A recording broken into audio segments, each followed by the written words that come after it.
వెలుగులో నడుచుట ప్రేక్షకులకి శుభములు.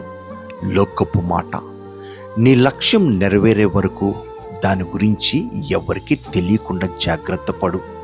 నీ చుట్టూ ఉన్న శక్తులు నీ లక్ష్యాన్ని పాడు చేసే ప్రమాదం ఉంది. దేవుని మాట, దేవుని ఉన్నతమైన పిలుపునకు కలుగు బహుమానమును పొందవలనని గురి యొద్దకే పరుగెత్తుచున్నాను. ఫిలిప్పీలు రాసిన పత్రిక 3:14 చిన్న ప్రార్థన. దేవా, ఈ లోకంలో జీవిస్తున్న మా జీవితంలో అనేక సార్లు ప్రభు మేము చేయవలసిన పని చేయక మా చుట్టూ ఉన్న శక్తులు మమ్మల్ని ఆపివేస్తుంది ప్రభు. కానీ నీవైతే గురి యొద్దకే పరిగెట్టమన్నావు. అట్టి కృప నీ మాకు దయచేయమనడుచు యేసునామమున వేడుకుంటున్నాము తండ్రి, ఆమేన్. దేవుని యొక్క ప్రేమ సమాధానం మీకు తోడైండును గాక. షాలోమ్.